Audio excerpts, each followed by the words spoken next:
કેમ છો મિત્રો? વંદે માતરમ. આપણે રિલેટિવ મોશનમાં આગળ જઈએ. આપણે લાસ્ટ લેક્ચર રિલેટિવ મોશન ચાલુ કર્યું હતું, એમાં થોડુંક ડિટેલમાં મેં તમને એક વાત કરી હતી. હવે અલગ અલગ વેરાયટી દાખલા આપણે એમાં જોઈએ. તો સ્વાધ્યાય 3.5 તો રકમ જોઈએ, વાંચીએ આપણે. તો એક જેટ પ્લેન 500 કિલોમીટર પર કલાકની ઝડપે ઉડી રહ્યું છે. એક જેટ પ્લેન 500 કિલોમીટર પર કલાકની ઝડપે ઉડી રહ્યું છે. તો આપણે જેટ પ્લેનનો વેગ લઈ લઈએ 500 કિલોમીટર પર કલાક, બરોબર. અને જેટ પ્લેન આપણે જમીન ઉપરથી જોતા હોઈએ છીએ, તો જમીનની સાપેક્ષે આપણે લખ્યું છે, જમીનની સાપેક્ષે જેટ પ્લેનનો ઝડપ આપી છે 500 કિલોમીટર પર કલાક, અને તે જેટ પ્લેનની સાપેક્ષે 1500 કિલોમીટર પર કલાકની ઝડપે દહન ઉત્પાદનનો વાયુ ને બહાર કાઢી રહ્યું છે. મતલબ જેટ વિમાન છે એ 1500 કિલોમીટર પર કલાકની ઝડપે વાયુ બહાર કાઢે છે. હવે ઓબ્વિયસલી આપણને ખબર પડે, જો જેટ વિમાન આમ જતું હોય તો વાયુ બહાર બાજુ કાઢવાનું છે. તો જેટ પ્લેનની વિરુદ્ધ દિશામાં થયું એટલે આપણે માઈનસ લખશું. તો લખી શકીએ જેટ પ્લેનની સાપેક્ષે વાયુની ઝડપ. તો જો આ જેટ પ્લેનની સાપેક્ષે ગેસ એટલે વાયુની ઝડપ કેટલી આપી છે? -1500 કિલોમીટર પર અવર, કારણ કે જેટ પ્લેનની વિરુદ્ધ દિશામાં હોય એટલા માટે. તો જમીન ઉપર ઉભેલા કોઈ અવલોકનકારની સાપેક્ષે દહન ઉત્પાદન મતલબ વાયુ ની ઝડપ કેટલી થાય? જમીન ઉપર કોઈ વ્યક્તિ ઉભેલો હોય તો એની સાપેક્ષે આપણે આ ગેસની ઝડપ શોધવાની છે. મતલબ શોધવાનું છે VGP, વ્યક્તિ મતલબ પર્સન, વ્યક્તિની સાપેક્ષે ગેસની ઝડપ કેટલી? તો આપણને ખબર છે VGP શું લખાય? VG - VP. ના ખબર હોય તો જમીનની સાપેક્ષ લઈ લેવાનું. તો જમીનની સાપેક્ષ આપણે લખી લઈએ. VG આપણી પાસે નથી, મતલબ જમીનની સાપેક્ષે વાયુની ઝડપ નથી. જો ભૂલ ના પડે, આ જે ઝડપ છે એ જેટ પ્લેનની સાપેક્ષે છે, જમીનની સાપેક્ષે નહીં. એટલે પહેલા તો આપણે શોધવું પડશે. અને આ જમીનની સાપેક્ષે વ્યક્તિની ઝડપ, વ્યક્તિ સ્થિર ઉભેલો છે એટલે એની ઝડપ 0 થઈ ગઈ. તો VGG શોધી લઈએ એટલે આપણને VGP મળી જશે. તો એના માટે જે રકમ આપ્યું છે એનો ઉપયોગ કરીએ તો આપણને આપ્યું છે VGJ. તો લખી શકીએ VGJ બરાબર VG - VJ, બંને જમીનની સાપેક્ષ લઈ લઈએ. તો આ છે -1500, આ શોધવાનું છે, અને આ છે +1500, પણ વચ્ચે માઈનસ છે એટલે -500. તો -500 પેલે બાદ જાય એટલે +500 -1500 -1000 કિલોમીટર પર કલાક. તો VG જે મળી ગયો સમીકરણમાં મૂકી દો તો વ્યક્તિની સાપેક્ષે ગેસની ઝડપ આપણને -1000 કિલોમીટર પર કલાકની દેખાશે. મતલબ વ્યક્તિને આ જે ગેસ છે એ માઈનસ એટલે આ બાજુ 1000 કિલોમીટર પર કલાકની ઝડપે જોવા મળશે. એટલે સાપેક્ષ વેગમાં સૌથી પહેલા જે શોધવું છે બંને જમીનની સાપેક્ષે લઈને જે વસ્તુ આપી હોય કિંમત મૂકવાની. જો ના આપી હોય તો રકમમાં જે બીજી કિંમત હોય એના ઉપયોગથી કિંમત શોધી લેવાની પહેલા, અને પછીની કિંમત સમીકરણ મૂકી દેવાની. એટલે જવાબ તમને આવડી જાય. બરોબર. તો આ થઈ ગયો સ્વાધ્યાય 3.5. હવે નેક્સ્ટ આપણે જોઈએ તો રકમ આવી છે 120 મીટર લાંબી એક ટ્રેન પૂર્વથી પશ્ચિમ તરફ 10 મીટર પર સેકન્ડની ઝડપથી ગતિ કરી રહ્યું છે. બરોબર. થોડી અલગ વેરાયટી લઈએ આપણે. તો 120 મીટર લાંબી એક ટ્રેન છે એ પૂર્વથી પશ્ચિમ તરફ 10 ની ઝડપથી ગતિ કરે છે. તો આપણે પૂર્વ બાજુ પશ્ચિમ બાજુ ધારેલું છે. જોજો હા, ધારવામાં તમે કોઈ પણ દિશા ધારી શકો. તો આ બાજુ પૂર્વ અને આ બાજુ પશ્ચિમ ધાર્યું છે. તો એની ઝડપ આપી છે 10 મીટર પર સેકન્ડ ટ્રેનની, અને ટ્રેનની લંબાઈ છે 120 મીટર. એક પક્ષી પૂર્વ તરફ, આ ટ્રેન જાય છે પશ્ચિમ તરફ, અને એક પક્ષી છે એ પૂર્વ તરફ આવેલું છે, એટલે આ બાજુ આવેલું છે. 5 મીટર પર સેકન્ડના વેગથી ઉડતું આ ટ્રેન ક્રોસ કરે છે. તો આ થઈ ગઈ પક્ષી મતલબ બળ. પક્ષીની ઝડપ આપી છે 5 મીટર પર સેકન્ડ. આ ટ્રેન ક્રોસ કરવા માટે પક્ષીને લાગતો સમય શોધો. હવે ટ્રેનની લંબાઈ મોટી હોય, પક્ષી એકદમ નાની લંબાઈનું હોય, એટલે આની સરખામણીમાં આનું અંતર આપણે અવગણી શકીએ. તો આ પક્ષીને આ ટ્રેનને ક્રોસ કરવું હોય મતલબ ક્યાંથી ક્યાં જવું પડે? તો આ પક્ષીને અહીંયાથી ચાલુ કરીને અહીંયા સુધી જાય ત્યારે એ ટ્રેનને ક્રોસ કરે એવું કહી શકીએ આપણે. મતલબ ટ્રેનની શરૂઆતના બિંદુથી અંતિમ બિંદુ અંતર કાપી નાખે એટલે એને ક્રોસ કરીએ એવું આપણે કહી શકીએ. મતલબ આ પક્ષીને આ ટ્રેનને ક્રોસ કરવા માટે આટલું અંતર કાપવું પડે, જે આપણી પાસે 120 મીટર છે. હવે પક્ષી ગતિ કરે છે, ટ્રેન પણ ગતિ કરે છે, અને આપણી વાત થઈ હતી જ્યારે બે વસ્તુ ગતિ કરતી હોય અને કોઈ એકમાંથી બીજાનું અવલોકન કરવાનું હોય તો આપણે સાપેક્ષ વેગનો ઉપયોગ કરવો પડે. તો પક્ષીનો આપણે જોજો પક્ષી કેટલા સમયમાં ક્રોસ કરે એવું કીધું છે, મતલબ પક્ષીનો વેગ લેવાનો. તો પક્ષીનો વેગ ટ્રેનની સાપેક્ષ લઈ લો તો શું લખાય? પહેલા તો VT 10 વીબી 5 વીવીટી એટલે ટ્રેનની સાપેક્ષે પક્ષીનો વેગ બરાબર પક્ષીનો વેગ માઈનસ ટ્રેનનો વેગ. જોજો હવે એક વસ્તુ ખાસ જોજો, અહીંયા બંને દિશા અલગ અલગ છે. ટ્રેન જાય છે આ બાજુ, પક્ષી જાય છે આ બાજુ. નોર્મલી આપણે આને માઈનસ લઈએ અને પ્લસ લઈએ છીએ, પણ એવું જરૂરી નથી. તમે બેમાંથી કોઈ પણ એકને પ્લસ અને બીજાને માઈનસ લઈ શકો છો. આ યાદ રાખવાનું, કોઈ પણ એકને પ્લસ બીજાને માઈનસ લેજો, તમને જેમ ફાવે એમ. તો તમે જોઈ શકો અહીંયા વીબી ને હું પ્લસ લઉં છું, તો વીબી જગ્યાએ પ્લસ 5 વચ્ચેનું માઈનસ, તો વીટી કેવું લેવું પડે માઈનસ 10. તો આ થઈ ગયું માઈનસ 10, તો માઈનસ માઈનસ પ્લસ, તો થઈ ગયું 15 મીટર પર સેકન્ડ. એટલે જ્યારે બે વસ્તુ એકબીજાની વિરુદ્ધ દિશામાં આવતા હોય ત્યારે હંમેશા બેનો શું થાય સરવાળો થાય. એટલે જો બે એક જ દિશામાં હતા, પહેલા આપણે જોયું હતું જ્યાં બંને એક જ દિશામાં હતા ત્યારે આપણે બંને પ્લસ પ્લસ લેતા હતા, એટલે બાદબાકી કરવી પડે. એટલે જો બંને એક જ દિશામાં હોય તો બાદબાકી અને વિરુદ્ધ દિશામાં આવતા હોય તો સરવાળો. એવું સાપેક્ષ વેગમાં તમે યાદ રાખી શકો. તો વેગ થઈ ગયો કેટલી 15, અને આ પક્ષીને કેટલું અંતર કાપવું પડે 120 મીટરનું અંતર કાપવું પડે. તો હવે સમય આપણને મળી જાય, વેગ બરાબર અંતરના છેદમાં સમય, તો સમય બરાબર અંતરના છેદમાં વેગ. તો અંતર થઈ ગયું 120 અને વેગ છે 15, તો જવાબ થઈ ગયો 8 સેકન્ડ. મતલબ 8 સેકન્ડમાં આ ટ્રેનને પક્ષી ક્રોસ કરી નાખશે. બરોબર, એટલે સાપેક્ષ લઈને અંતર ખબર તો સમય આરામથી મળી જાય. આવો જ દાખલો આપણે લઈએ પણ પક્ષીની જગ્યાએ બીજી ટ્રેન લઈએ. મતલબ હવે બે ટ્રેન થઈ ગઈ. જો બંને ટ્રેન 100 મીટર લાંબી છે, આ ટ્રેન છે એ 15 મીટર પર સેકન્ડ થી જાય અને આ ટ્રેન છે 10 મીટર પર સેકન્ડ થી જાય છે. તો કેટલા સમયમાં ટ્રેન 2 એ ટ્રેન A ને ક્રોસ કરશે? એટલે આ ટ્રેન આને ક્રોસ ક્યારે કરે? હવે ક્રોસ ક્યારે કરે? જોજો અહીંયા આ ટ્રેન છે આપણી 2 અને આ છે ટ્રેન A. જ્યારે આ ટ્રેન એ આખી આખી આમ આવી જાય ત્યારે એને ક્રોસ કરી કહેવાય. આ ટ્રેન જ્યારે આખી આખી આમ આવી જાય ત્યારે એને ક્રોસ કરી કહેવાય. મતલબ આ છેડો જે છે અહીંયાનો, એ છેડો કેટલું અંતર કાપે એટલું અંતર થયું. આ ભાગ જે છે બીજાનો એન્જિન એ આખી આખો આમ આવે છે, મતલબ અહીંયાથી અહીંયાનું અંતર કાપ્યું. જોઈ શકો અહીંયા જો આ આપણી ટ્રેન A અને આ આપણી ટ્રેન B, આ પહેલાનું એન્જિન બરોબર. તો આખે આખું શિફ્ટ નહીં આવી જાય આમ, અહીંયા આવી જાય એન્જિન, ત્યાં સુધીમાં કેટલું અંતર કાપવું પડે ને અહીંયાથી અહીંયાનું અંતર કાપવું પડે. એ બે ટ્રેન વચ્ચે મતલબ એ આખી લંબાઈ થઈ ક્રોસ કરવા માટે. જે પ્રમાણે અહીંયા પક્ષીને આટલું અંતર કાપવું પડતું હતું તો એમાં આ અંતર કેટલું થાય તો એ આપણે જોવું કેતા પડે, આપણે આખી આખી ટ્રેન અહીંયા લાવવી પડે. પછી પહેલા એન્જિન ક્યાં હતું એ અને પછી એન્જિન ક્યાં હતું એ બે વચ્ચેનું અંતર એટલું અંતર કાપવું પડે. મતલબ આટલું તો આપણને ખબર છે પહેલું આ 100 મીટર લાંબી છે અને આ 100 મીટર છે, તો ટોટલ કેટલું અંતર કાપવું પડે 200 મીટર અંતર કાપવું પડે. મતલબ જ્યારે આ ટ્રેન 200 મીટર અંતર કાપે ત્યારે આખી આખી ટ્રેનને ક્રોસ કરે એવું કહેવાય. અહીંયા પક્ષીની જે આ પક્ષી જાડાઈ હોય એ આપણે ટ્રેનની સાપેક્ષે અવગણી શકીએ, એટલે આપણે ખરેખર જાડાઈ લેતા નહોતા, લંબાઈ લેતા નહોતા. પણ અહીંયા ટ્રેન મોટી છે અને આ ટ્રેન મોટી છે એટલે આની લંબાઈને આપણે અવગણી શકીએ નહીં. આની લંબાઈ પણ આપણે એડ કરવી પડે. તો આખી આખી ટ્રેન અહીંયા આવી જાય ત્યારે આપણે કહી શકીએ કે ટ્રેન આ ટ્રેનને ક્રોસ કરી. એટલે ખાસ જોજો, જો ક્રોસ કરવાનું કે બંને મોટી રકમ હોય લંબાઈની તો બંને એડ કરી દેવાની. પણ જો એક મોટી વસ્તુ હોય નાની વસ્તુ હોય તો મોટી વસ્તુ જે અંતર હોય એટલું અંતર ક્રોસ કરવું પડે. તો અહીંયા બંને ટ્રેનની લંબાઈ લેવી પડશે આપણે. તો શું થઈ ગયું? ટોટલ અંતર 200 મીટર કાપવું પડે. તો લખી શકો ટોટલ અંતર 200 મીટર. અને શોધવું છે ટ્રેન 2 એ ટ્રેનને કેટલા સમયમાં ક્રોસ કરે? તો પહેલા ટ્રેનની ઝડપ 10, બીજાની 15 આપી છે, તો લખી શકીએ પહેલાની સાપેક્ષમાં બીજાની ઝડપ =vt2 - vt1. બંને જમીન ઉપર દોડતી હોય, તમે જમીન સાપેક્ષ લખો તોય ચાલે, ન લખો તોય ચાલે. આપણી વાત થઈ હતી આવા દાખલા હોય કે જેમાં તમને વધારે પડતા સાપેક્ષ આપેલા હોય તો લખવાનું એ પ્રમાણે. પણ આમાં ખાલી બે ઝડપ આપી છે તો જમીન સાપેક્ષ ન લખો તો વાંધો નહીં. તો હવે આ બંને વિરુદ્ધ દિશામાં છે તો કોઈ પણ એકને પ્લસ બીજાને માઈનસ ધારીએ. તો આપણે vt2 ને પ્લસ ધારીએ, મતલબ આને પ્લસ ધારીએ તો આ માઈનસ થશે 10, તો શું થઈ ગયું 25. એટલે બે જો વિરુદ્ધ દિશામાં હોય તો સરવાળો કરવાનો અને જો એક જ દિશામાં હોય તો બાદબાકી કરવાની થશે. તો શું થશે? આ 25 મીટર પર સેકન્ડ થઈ ગયું અને અંતર 200.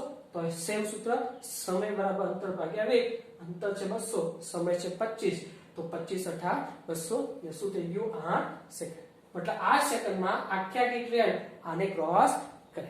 એટલે ખાસ શું જોવાનું, બે વસ્તુ જે છે એમાંથી એક મોટું અંતર એક નાનું હોય, નાનું અંતર અવગણી શકાય, પણ જ્યારે બંને અંતર મોટા મોટા હોય તો અવગણી શકાય નહીં, પણ બેનો સરવાળો કરી દેવાનો એટલે ટોટલ અંતર આપણને મળી જશે. બરોબર.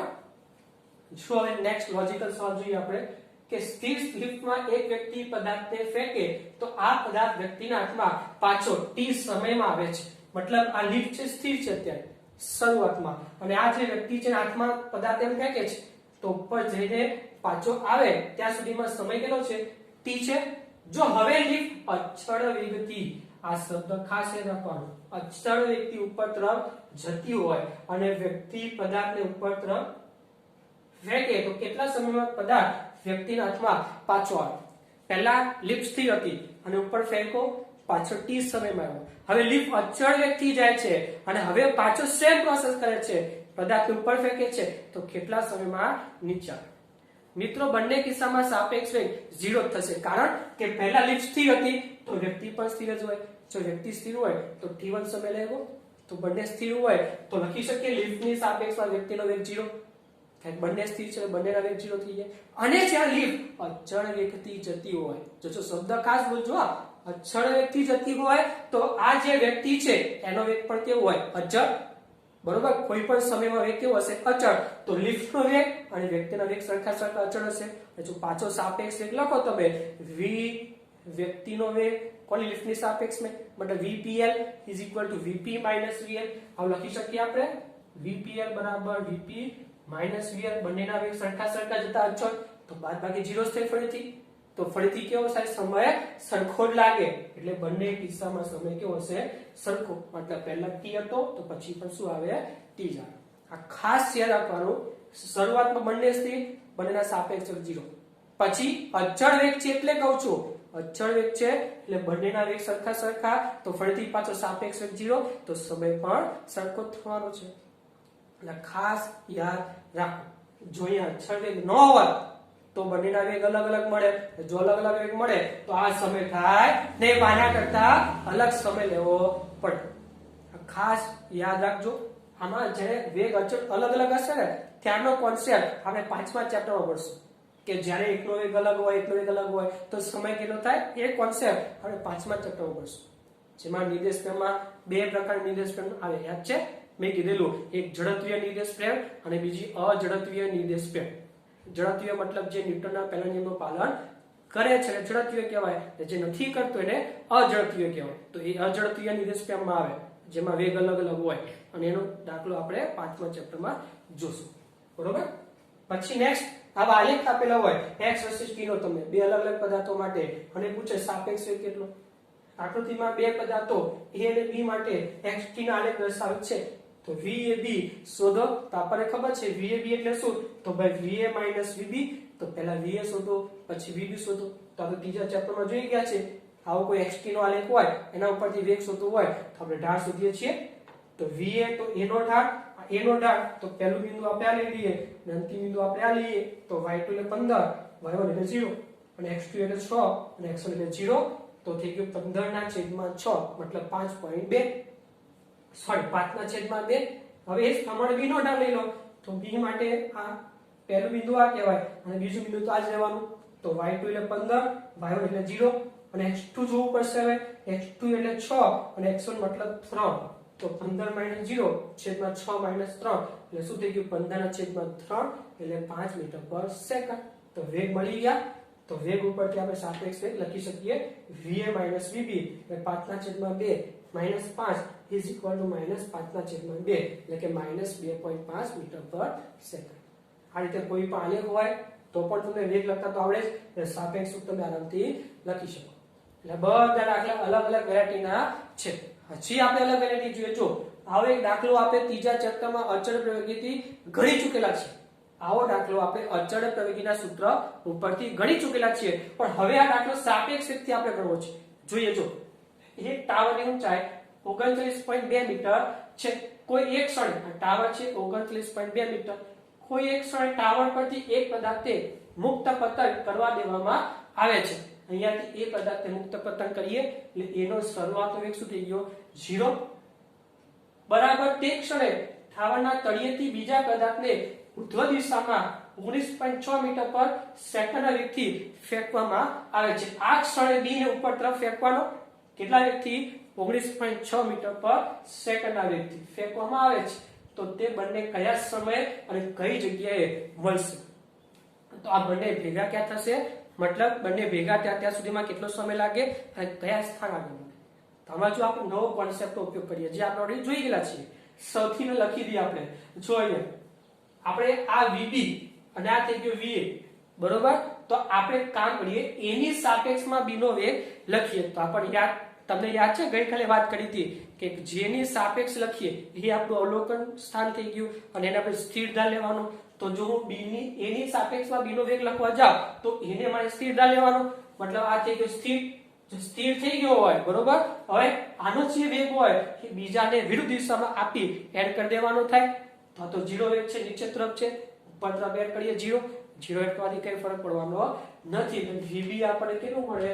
19.6 માઈનસ 0 મતલબ 19.6. જો હવે આ સ્થિર છે તો બંને ભેગા ક્યાં થાય કે જ્યારે આ પદાર્થ અહીંયા સુધી આવી જાય ત્યારે હવે ભેગા થઈ જાય. તો શું લખી શકો તમે? કેટલું અંતર કાપવું પડે આ પદાર્થને ભેગા થવા માટે? તો 39.2 મીટરનું. તો અંતર થઈ ગયું 39.2 મીટરનું. અને સમય બરાબર અંતરના છેદમાં વેગ. ક્યાંથી આવ્યું? તો ભાઈ વેગ બરાબર અંતરના છેદમાં સમય. તો થઈ ગયું 39.2 છેદમાં 19.6. તો આપણને સમય મળી જાય 2 સેકન્ડ. તો આના ઉપરથી આપણને કયા સમય મળે? A, બરોબર? અને કઈ જગ્યા મળે? કઈ જગ્યા માટે આપણે અલગ અલગ ધાર લેવાનું.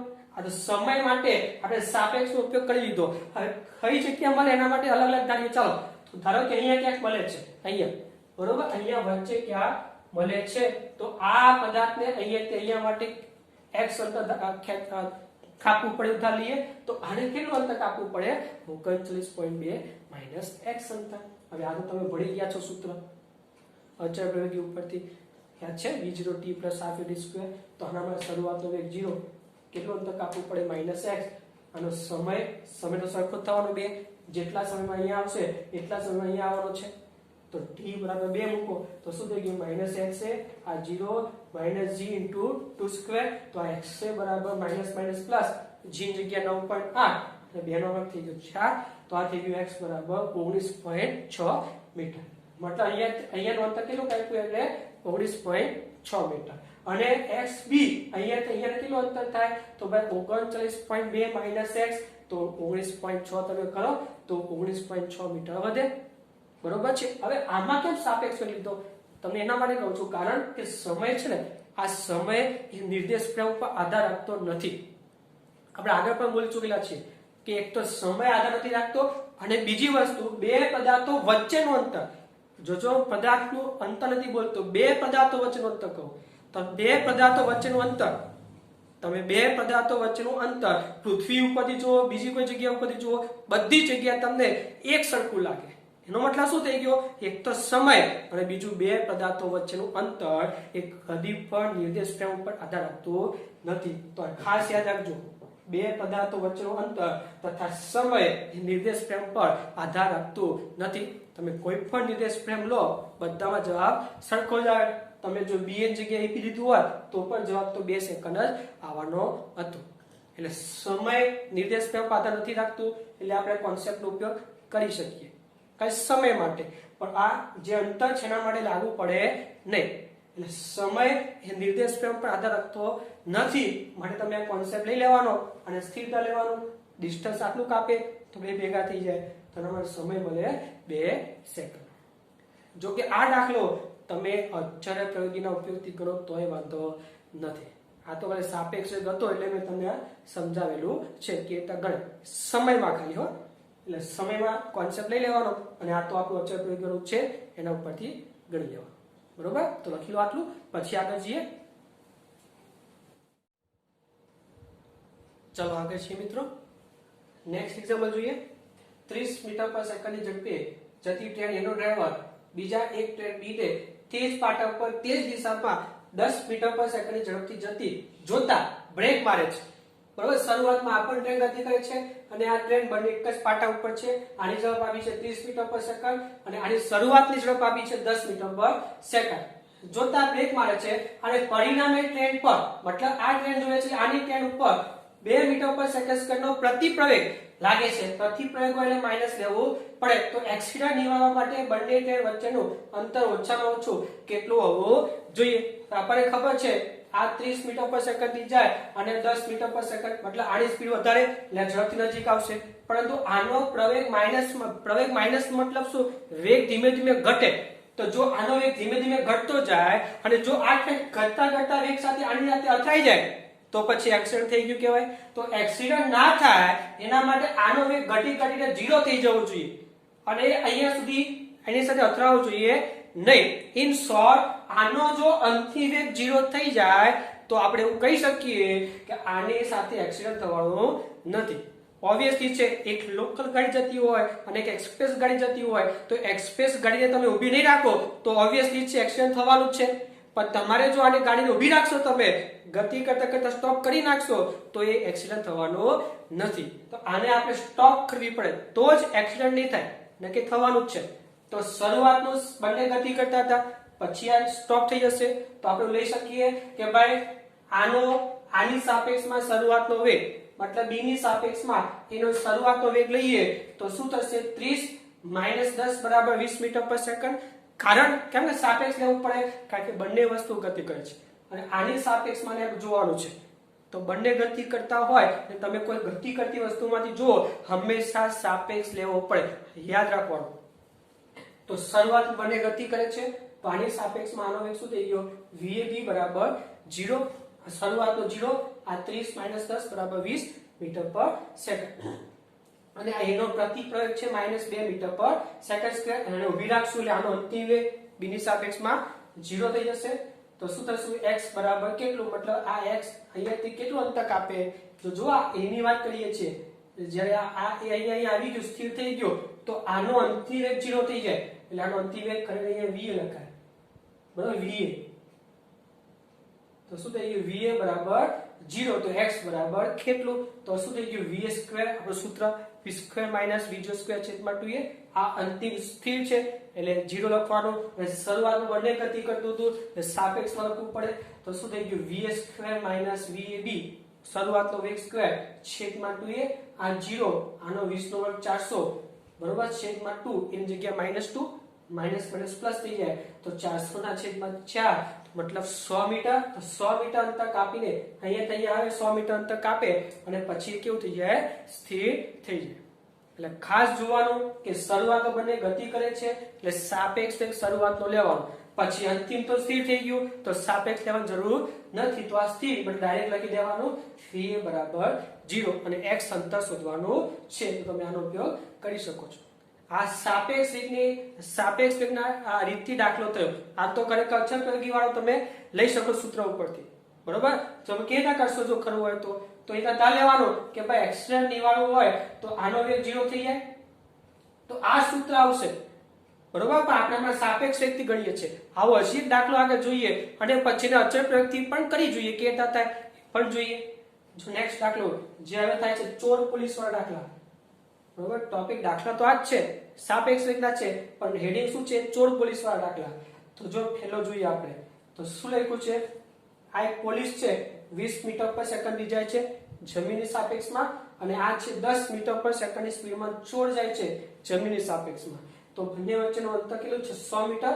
તો કેટલા સમય પછી અને કેટલા અંતરે પોલીસ આ ચોરને પકડી પાડશે? હવે આયે દોડે છે, તમે કહી શકો કે આયે દોડે છે આ બાજુ ને આયે દોડે છે, તો બંને કેટલા સમયમાં આને પકડી પાડે અને એ કેટલું અંતર કાપે? આ બે વસ્તુ આપણને પૂછ્યું છે. તો શરૂઆત બંને ગતિ કરે છે મતલબ સાપેક્ષ વેગ. તો ભાઈ શરૂઆતનો ચોરની સાપેક્ષમાં પોલીસનો વેગ શું લખાય? ભાઈ પોલીસનો વેગ - ચોરનો વેગ. બંને જમીનની સાપેક્ષ છે, લખો તોય ચાલે, ન લખો તોય ચાલે.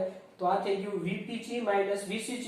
vpg છે 20, બંને એક જ દિશામાં છે એટલે એક પ્લસ બીજું પ્લસ લેવાનું. તો 20 અને આ 10 પ્લસ વચ્ચે માઈનસ છે એટલે બાદ બાકી થઈ ગઈ 10 મીટર પર સેકન્ડ.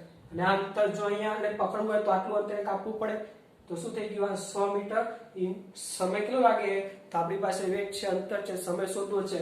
તો તો આપણી પાસે સૂત્ર છે વેગ બરાબર અંતરના છેદમાં સમય, તો સમય બરાબર અંતરના છેદમાં વેગ. તો અંતર થઈ ગયું 100, વેગ છે 10, આપણે જોઈએ સાપેક્ષ વેગ 10, તો કેટલો સમય થયો? 10 સેકન્ડ થયો. મતલબ 10 સેકન્ડમાં આ પોલીસ છે આ ચોરને પકડી પાડશે. હવે બીજું પૂછ્યું છે કઈ જગ્યાએ પકડશે, તો ઓબ્વિયસલી છે કે ભાઈ આને પકડે, બરોબર, ધારો કે અહીંયા પકડી પાડ્યો, મતલબ બંને ભેગા થઈ ગયા, અહીંયા ચોર ને પોલીસ બંને ભેગા થઈ ગયા, તો પોલીસ અહીંયાનું અંતર કાપવું પડે, જ્યાં ચોરને ખાલી આટલું અંતર કાપવું પડે, તો પોલીસને કેટલું અંતર કાપવું પડે, ચોરને કેટલું અંતર કાપવું પડે એ શોધી લઈએ. સમય તો સરખો 10 સેકન્ડનો, તો આટલા સમયમાં પોલીસે કાપેલું અંતર, તો પોલીસનો વેગ કેટલો આપ્યો છે 20, અને પોલીસને કેટલા સમય સુધી દોડવાનું છે 10 સેકન્ડ સુધી. તો વેગ ગુણ્યા સમય 20 ગુણ્યા 10 બરાબર 200, તો અહીંયાથી 200 મીટર અંતર કાપશે પોલીસ. અને આ સમય ચોરે ખાલી આટલું અંતર, તો સેમ પણ સમય તો 10 સેકન્ડ દોડવાનું, ખાલી વેગ બદલાશે 10, તો છોડ માટે કેટલું અંતર થાય 10, વેગ ગુણ્યા સમય 10 ગુણ્યા 10 એટલે 100, એટલે 100 મીટર અંતર કાપવું પડે. એટલે આ 200 મીટર દોડે અને 100 મીટર દોડે એટલે બંને એકબીજાને પકડી પાડે. બરોબર છે. તો આ તો આપણો દાખલો પોલીસ ચોરને કેટલા સમયમાં પકડી પાડશે.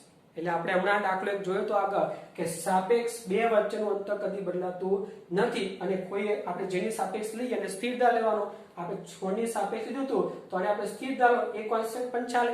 આ સ્થિર થાય તો આનો વેગ આ બાજુ એડ કરી દેવાનો, તો બાદ બાકી થઈ ગયા 10, અને અંતર કેટલું કાપવાનું 100. ખાલી સમય માટે લેવાય, કારણ કે સમય નિર્દેશ ફ્રેમ પર આધારિત નથી. એટલે જો સમય શોધવો હોય તો આ થઈ ગયું બેઠે બેઠું આપણું અંતર, અને આને સ્થિર કરી લો, આનો વેગ આમાં એડ કરી દો, મતલબ સાપેક્ષ વેગ લઈ લો, એટલે સમય તમને ડાયરેક્ટ મળી જાય. પણ આવું ખાલી સમયમાં કરવાનું, બીજામાં નહીં, કારણ કે સમય નિર્દેશ ફ્રેમ પર આધારિત નથી. બરોબર. એટલે આ કોન્સેપ્ટ તમે ખાલી સમય માટે લઈ શકો. તમને આપણને સવાલ થાય કે સર આ દોડે છે તો આ દોડવાનું છે, તો 100 મીટર અંતર કેવી લઈ શકો, પણ આપણે આની સાપેક્ષ લઈએ તો આને સ્થિર ધાર લઈએ, તો હવે આને કેટલું કાપવું પડે, ખાલી અંતર 100 મીટર કાપવું પડે. એટલે આને આપણે સ્થિર ધાર્યો, આનો વેગ આમાં એડ કરી દીધો, એટલે આપણને અંતર 100 મીટર કાપવું પડે. એક કોન્સેપ્ટ આપણે જોયેલો છે. બરોબર. જેની સાપેક્ષ હોય મતલબ અવલોકન સ્થાન થઈ ગયું, એને સ્થિર ધાર લેવાનો અને એનો વેગ પેલામાં એડ કરી દેવાનો, એટલે વિરુદ્ધ દિશા સાથે આ બાજુ થઈ ગયું ને, એટલે આ સ્થિર થઈ ગયો તો 100 મીટર અંતર થઈ ગયું. એટલે આવું સમય જ્યારે પણ શોધવાનું હોય અને બે દોડતા હોય, બે વચ્ચેનું અંતર હોય, તો એ અંતર બેઠે બેઠું આપણે લઈ શકીએ. બરોબર છે. જો નેક્સ્ટ જોઈએ આપણે સ્વાધ્યાય 3.18. તો રકમ શું છે જોઈએ. ચાલો, રકમ છે કોઈ એક રાજમાર્ગ પર 30 કિલોમીટર પર કલાકની ઝડપે દોડતી પોલીસ વાન પાથી એક પોલીસ વાન, મતલબ પોલીસની ગાડી દોડે છે, તો પોલીસની ગાડીનો આપણને ઝડપ આપી છે 30 કિલોમીટર પર કલાક, એને મીટર પર સેકન્ડમાં લઈ જાઓ તો 30 ગુણ્યા 1000 ના છેદમાં 3600, તો 2 મિનિટ જાય તો 300 ના છેદમાં 36, તો આ થઈ ગયું 25 ના છેદમાં 3 મીટર પ્રતિ સેકન્ડ. તે જ દિશામાં 192 કિલોમીટર પર કલાકની ઝડપે દોડી રહેલી ચોરની કાર પર ગોળી છોડવામાં આવે છે. પોલીસની ગાડી આપી છે, વીટી લખ્યું છે થીફ, બરોબર. તો એ ચોરની ગાડી મતલબ થીફ, તો એની સ્પીડ આપી છે આપણે 192 કિલોમીટર પર કલાક, તો મીટર પર સેકન્ડમાં લખવું હોય તો 160 ના છેદમાં 3 મીટર પર સેકન્ડ. હવે જો બંદૂકની નળીમાંથી નીકળતી ગોળીની ઝડપ, ચોપડીમાં પ્રિન્ટિંગ મિસ્ટેક છે, 150 કિલોમીટર પર કલાક નહીં પણ 150 મીટર પર સેકન્ડ કરી દો. ત્યાં ચોપડીમાં પ્રિન્ટિંગ મિસ્ટેક છે, 150 કિલોમીટર પર કલાક નહીં પણ 150 મીટર પર સેકન્ડ કરી દો.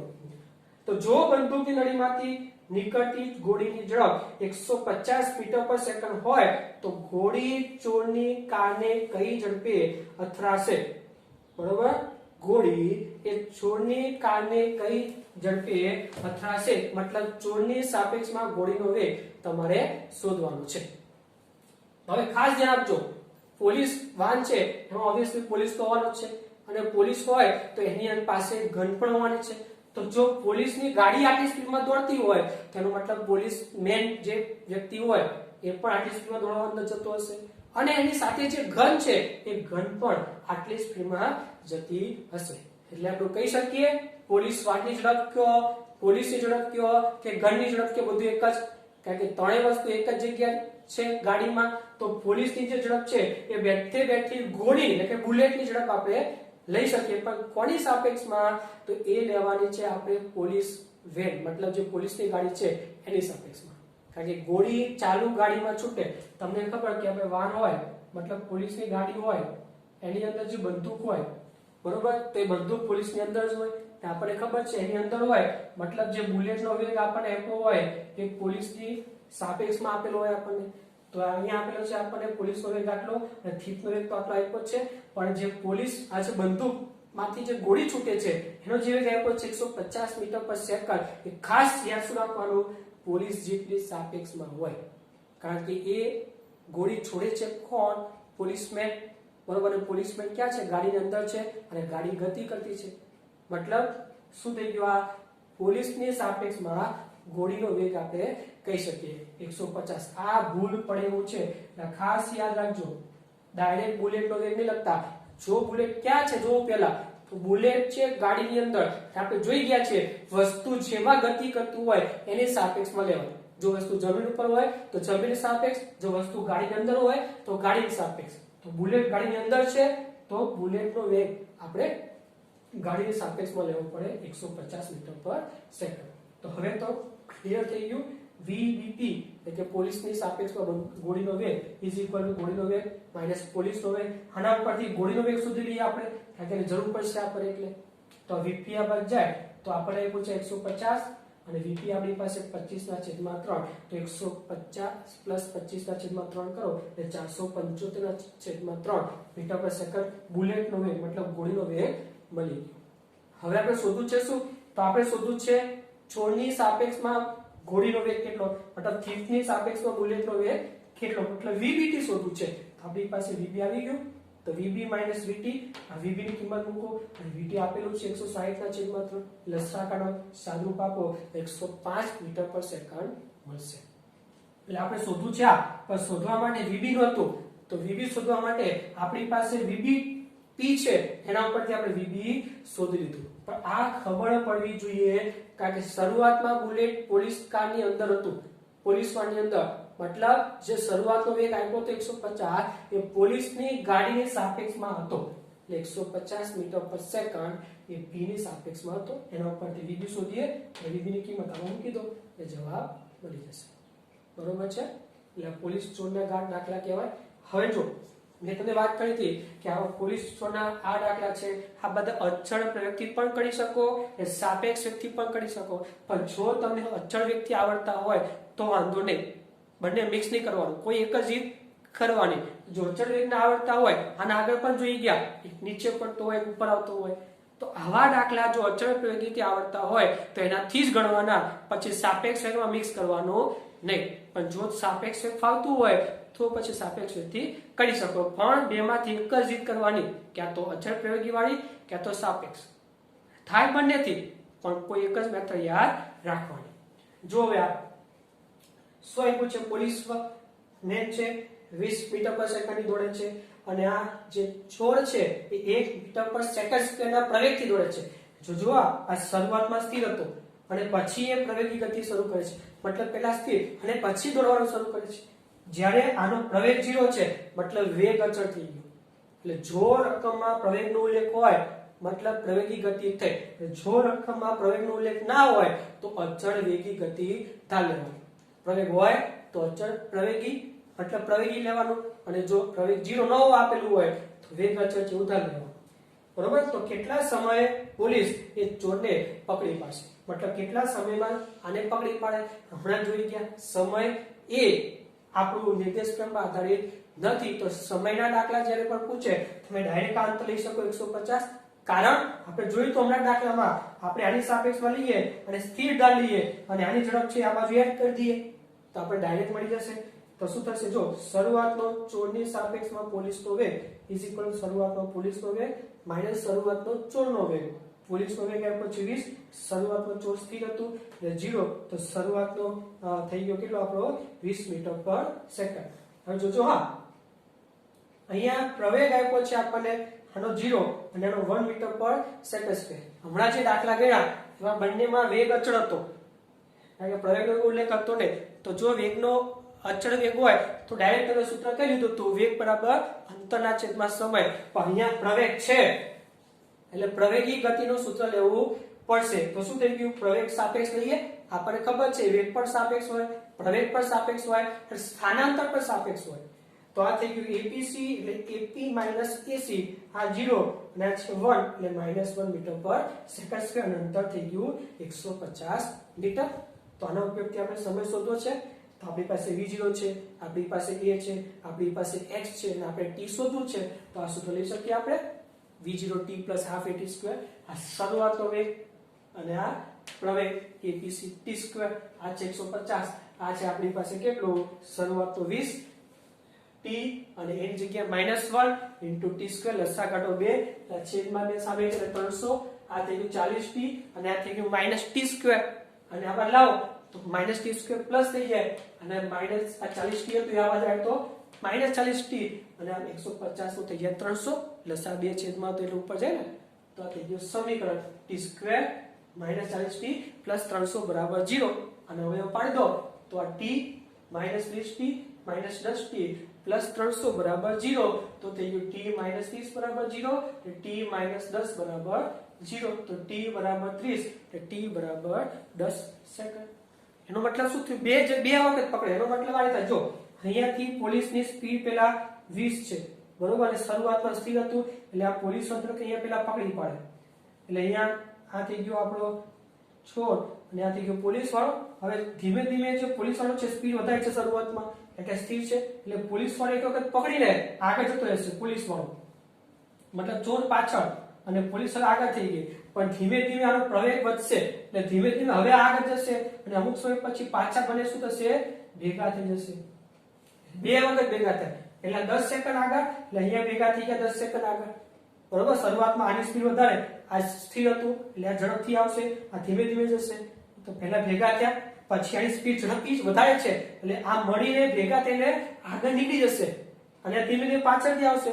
પણ હવે આનો પ્રવેગ વધ્યો, ધન છે એટલે વેગ વધશે ને, એટલે હવે આની સ્પીડ વધશે અને અમુક સમય પછી આને પકડી પાડશે એટલે પાછા બંને ભેગા થઈ જશે. મતલબ બે જગ્યા બંને ભેગા થાય, 10 સેકન્ડ પહેલા અને પછી 30 સેકન્ડ. પણ જેવું પૂછે કે પ્રથમ કેટલા સેકન્ડે પકડે તો 10 સેકન્ડ લખી દેવા છે બરોબર. ખબર પડે ને બે વખત મતલબ આમ હોય તો ઝડપથી આગળ જઈને પેલા ભેગા થાય, પછી આગળ નીકળી જાય અને પછી પાછા ભેગા થઈ જાય. એટલે શરૂઆતમાં આની ઝડપ વધારે છે અને પછી આના પછી આની વધવા માંડે એટલે પાછા ભેગા થશે. તો 30 અને 10 સેકન્ડ આગળ મળે. અને એવું પૂછે કઈ જગ્યાએ મળે, તમે કહી શકો આ અંતર બરોબર. તો આને કેટલું અંતર કાપ્યું ભાઈ? તો આટલું. એ તો સુત્તાવે આવડે ને.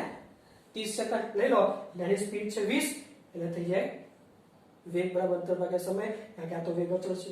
હા, પણ જો આનું અંતર શોધવું હોય તો તમારે આ અંતર લેવું પડે, પણ એમાં વેગ બરાબર અંતર ભાગ્યા સમય ના લેવાય, કારણ કે એનો પ્રવેગ છે, અચળ વેગ નથી. તો પછી આના માટે શું લેવાનું? v0t + ½ at² લેવાનું. v0 તો 0, ½ એ છે એટલે t આપણી પાસે છે એટલે આપણને આ અંતર બી મળી જશે. અને આ શોધવું હોય, જો આ અંતર શોધવું હોય તમારે તો t ની જગ્યાએ 10 લેવાના, મતલબ આની માટે પણ 10 સેકન્ડ અને આની માટે પણ 10 સેકન્ડ. જો આ અંતર શોધવું હોય બીજું અંતર મળવાનું તો t ની જગ્યાએ 30, તો આ થઈ જાય 600, અને આ જે મળે એના ઉપરથી v0t + ½ at² લઈ લેવા. એટલે આ અંતર તો t ની જગ્યાએ 10, આના માટે વેગ અચળ, અંતર ભાગ્યા સમય, આ પ્રવેગ છે તો v0t + ½ at² લઈને અંતર મળી જશે. આ થશે તમારું કેટલું? 10 લેશો તો 200 મીટર, અને આ અંતર જે હોય એ મતલબ 150 છે તો ઓબ્વિયસલી 50 જ આવવાનું છે. અને બીજું અંતર લેવું હોય તો આ 600 છે, આ 600 તો આ કેટલું થાય? આ 150 600 માંથી બાદ કરી દો એટલે જે જવાબ એ તમારો આવી જશે અહીંયા. જો પૂછે તો, અહીંયા પૂછ્યું નથી, આવે તો આ રીતે ગણે બરોબર. હવે આ દાખલો સાપેક્ષ થી પણ ગણે આપણે બરોબર. સાપેક્ષ કેટલા ગણવાનો? જો મેં તમને કીધું હતું આવા દાખલા આપણે અચળ પ્રવેગથી પણ ગણી શકીએ અને સાપેક્ષ થી પણ ગણી શકીએ. તો જો શરૂઆતમાં જો ચોર માટે શરૂઆતનો વેગ 0 અને પોલીસ માટે શરૂઆતનો વેગ 20 છે. આના માટે શરૂઆતનો પ્રવેગ 0, આના માટે +1, આ 1 અને આ 0. તો આને કેટલું અંતર કાપ્યું? જો x = v0t + ½ at².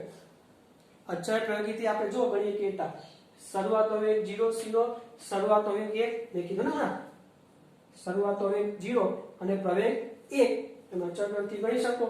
x = 1/2 at² એ છે 1 અને t² આપણે શોધવાનું છે. આ દાખલો સાપેક્ષ યુક્તિ મેં ગણ્યો, હવે આ જ દાખલો હું અચળ પ્રવેગથી ગણું છું તો આ આકૃતિ કેવી બની જાય? હવે આ રીતે બની જાય. સેમ અહીંયા જોઈએ, જો ને, ધારો કે અહીંયા મળે છે ઉદાહરણીએ આપણે, બરોબર? તો જેટલા સમયમાં અહીંયાથી અહીંયા પહોંચે એટલા સમય અહીંયાથી અહીંયા પહોંચે, મતલબ આનો સમય અને આનો સમય આપણે સરખો લઈ શકીએ. તો જો આનું શું થશે? v0c, પેલાની વાત કરીએ, 0 પ્રવેગ a અને અંતર x ધારી આટલું, તો v0t + ½ at² લો તો v0 તો 0 એટલે ½ at² હતું ખાલી. અને આના માટે અહીંયા તેનું અંતર લો તો v0 છે 20, a છે 0 અને અંતર આવશે કેટલું? અહીંયા આ x થયું હતું તો x + 150. તો સેમ સૂત્ર આપણે લઈએ, v0t + ½ at² પણ a 0 છે જો, એટલે v0t આવશે ખાલી. તો v0 20 * t અને પેલું x + 150. આ x ની કિંમત આમાં મૂકી દો, લસાઅની સાદું કાપી દો એટલે પાછો સેમ સમીકરણ આવ્યું જો, અને જેવું સમીકરણ આવ્યું. તો પાછો સમય કેટલો મળશે? 30 સેકન્ડ અને 10 સેકન્ડ. એનો મતલબ શું થઈ ગયો કે તમે આ દાખલો બે મેથડથી કરી શકો, એક અચળ પ્રવેગી વાળો અને એક સાપેક્ષ. સાપેક્ષથી તમે ગણો તોય ચાલે, અચળ પ્રવેગથી ગણો તોય ચાલે. કોન્સેપ્ટ એ જ બે અહીંયા ભેગા થયા તો આ તો x ચાલે, તો આ તો 150 + x. આ x સૂત્ર v0t + ½ at² અને આથી પણ તમે v0t + ½ at² લઈ શકો. અથવા તો પ્રવેગનો ઉલ્લેખ છે કે ખબર છે આનો વેગ અચળ છે, તો વેગ બરાબર અંતર ભાગ્યા સમય, તો અંતર બરાબર વેગ ગુણ્યા સમયથી પણ થઈ જવાનું. ખબર પડી? આ થઈ ગયું તમારું અચળ પ્રવેગીના સૂત્ર ઉપરથી, અને આ થઈ ગયો સાપેક્ષ. પણ જેનાથી તમને આવડે કોઈ એક જ મેથડ કરવાની, બે યાદ રાખવી નહીં. નેક્સ્ટ જોઈએ, જો સેમ દાખલો છે, રકમમાં ચેન્જ થયો છે ખાલી.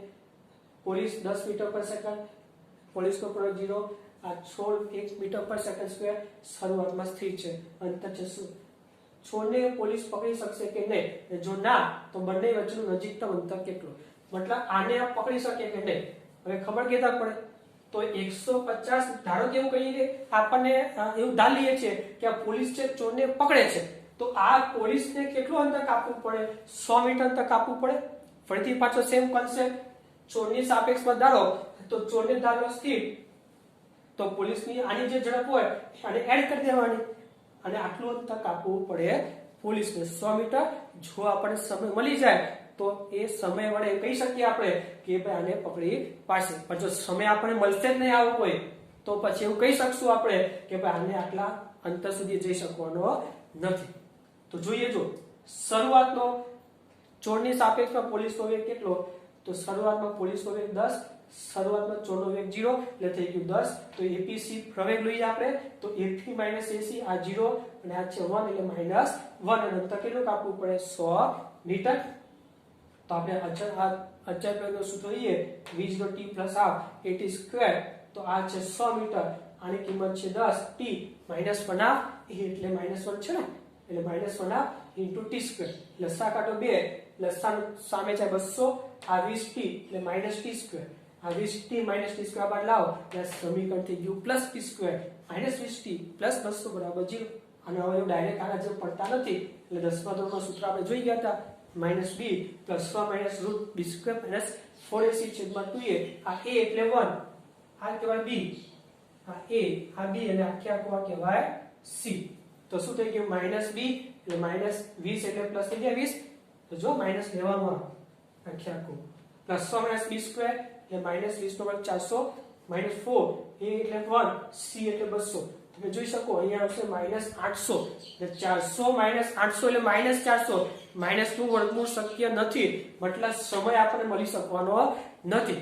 એટલે આપણે જે ધાર્યું હતું કે ભાઈ આને આ પકડી પાડશે 100 મીટર અંતર કાપીને, એ ખોટી ધારણા આપણી થઈ. મતલબ આને પકડી શકવાનો નથી. જો પકડી ના શકે તો બે વચ્ચે નજીકતમ અંતર કેટલું?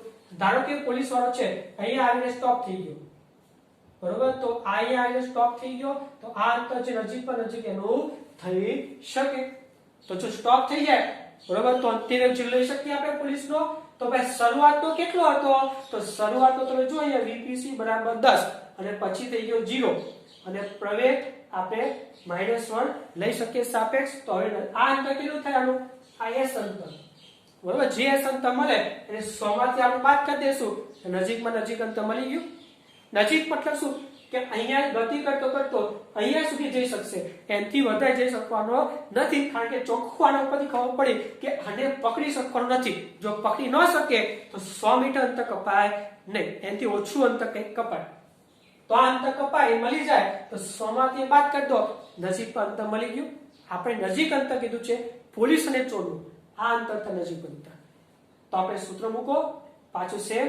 આપણી પાસે શરૂઆત વેગ, અંતિમ વેગ, પ્રવેગ અને અંતર શોધવું છે તો v² માઇનસ v² છેદમાં 2a, આ v² એટલે 0, v0 100 થશે 10 છેદમાં 2 માઇનસ 1, તો આ થઈ ગયું 50 મીટર. મતલબ અહીંયાથી ખાલી 50 મીટર સુધી પોલીસ વાળો જઈ શકવાનો છે, એનાથી વધારે જઈ શકવાનો નથી. તો હવે નજીકમાં અંતર કેટલું, તો 100 માંથી આ અંતર બાદ કરી દો, મતલબ 100 - 50 = 50 મીટર. ખબર પડી? એટલે કોન્સેપ્ટ તમને ખબર પડવી જોઈએ. લખી લો ચાલો.